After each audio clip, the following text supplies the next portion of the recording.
ആഗ്രഹ സഫലീകരണം ഞാൻ ചെയ്യുന്നത് എങ്ങനെയെന്ന് ഞാനിവിടെ പറഞ്ഞുതരാം. അതായത് വെളുപ്പിനെ 4 മണിക്ക് എഴുന്നേൽക്കുന്ന ഒരാളാണ് ഞാൻ.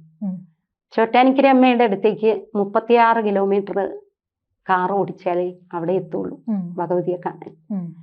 അപ്പൊ ഈ വരാഹയമ്മയെ നമ്മൾ കരാഗ്രെ വസത ലക്ഷ്മി ജപിക്കൂലേ, അതുപോലെ അമ്മയെ എടുത്ത് കയ്യിൽ പിടിക്കും.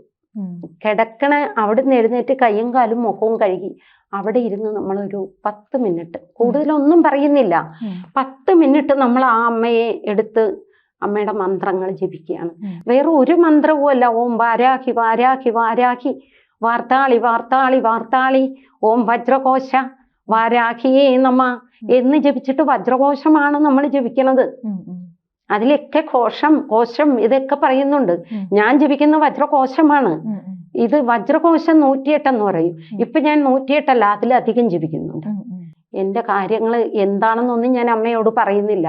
അമ്മേ എന്നെ രക്ഷിച്ചോളണമെന്ന് മാത്രമേ ഞാൻ പറയുന്നുള്ളൂ.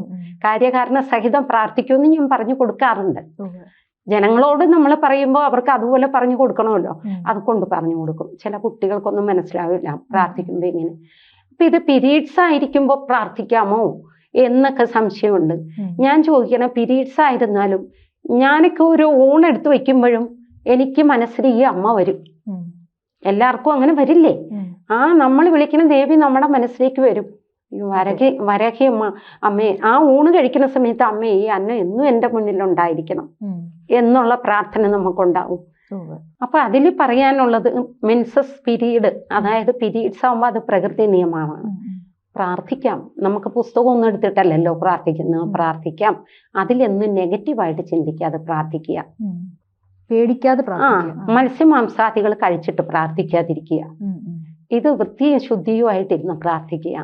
രാവിലെ 4:30ക്കും 4 മണിക്കും 7:30ക്കും ഇടയ്ക്ക് പ്രാർത്ഥിക്കുക. രാത്രി 8 മണിക്ക് ശേഷം പ്രാർത്ഥിച്ചിട്ട് ഫുഡ് കഴിക്കുക. ഇതൊക്കെയാണ് നമുക്ക് പറഞ്ഞു കൊടുക്കാനുള്ളത്.